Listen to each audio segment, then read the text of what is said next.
in a second. Hey, this is Jerry with Wealth Dynamics. Thank you for joining. If you don't know me, that is totally my fault. I want to talk to you about how to make more money, how to keep it, and how to multiply it. And in order to do that, you must know about money management.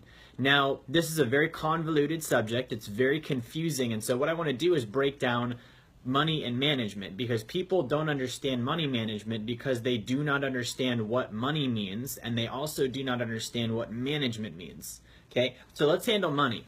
At its derivation, money means literally coinage or metal currency. We don't use that anymore, so think instead about paper currency, plastic currency, and digital currency.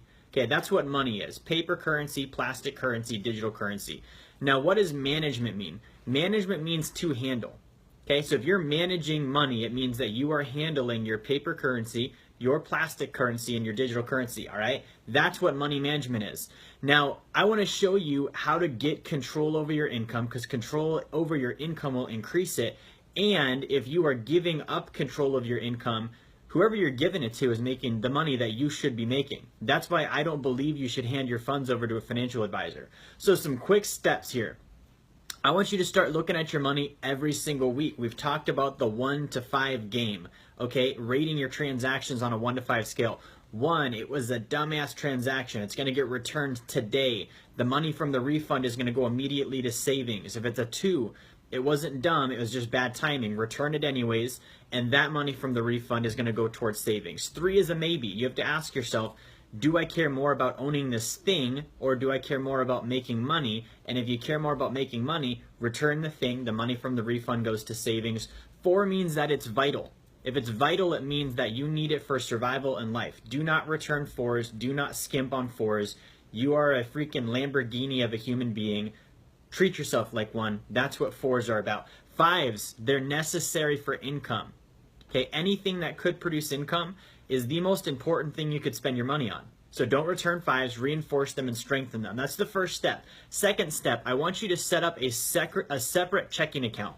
Okay, this is not going to be where your income goes in. It's going to be a separate checking account. Your income would go into one account. This is your holding account, and the only time money ever leaves your bank, it's going to leave your bank from this account. Your holding account is for outgoing expenses. Income goes in once. You're going to look at your bills on a weekly basis and say, what am I going to spend money on? What is due? You're going to approve the amounts. You'll transfer them from your income account to your holding account. And then when those bills get paid, they get paid from your holding account and the amounts you approve them for.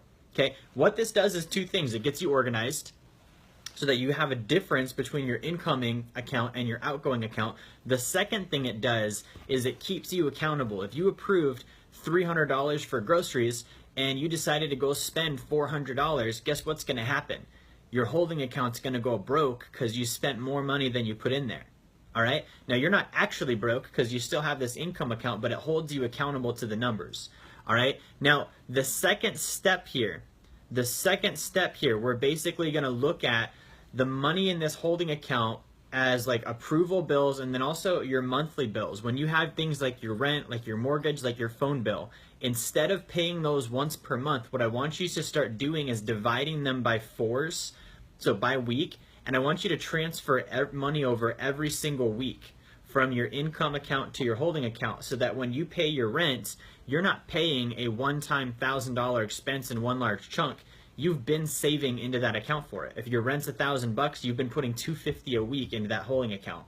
Okay, so what this does is it gives you control over your finances. You need to handle your currency. If you do not have handling over your currency, if you do not have control over your currency, that, ladies and gentlemen, is why you are broke. That reason alone is why you are broke. Now, some of you are watching. I'm gonna get all positioned for this one. Some of you are watching and you're like, Jerry, that sounds like a lot of work. I have a job. I have kids. I have Netflix. I don't think I can do that. That sounds like a lot of work. So is being broke. Your pick, dude. Which one do you want? Do you want to be broke, or do you want to do the work it takes to not be broke? If you want to do the work, suck it up, buttercup. So I'm going to post in a link in the article or in the comments. It's an article I wrote on this subject. Don't worry, I know I covered a lot of information. Actually, as I'm doing this video, my mint.com alerts just popped up. This article will go in depth on everything I just covered. Use these. Inside that article, there is a link for a free ebook. If you go to the very last paragraph, there is a link for a free ebook on how to create wealth. We were given the wrong data about money. That's a big reason why you struggle. And I want to help you out by giving you that free information. Thank you so much. I appreciate you. Like, share, subscribe. We will talk soon.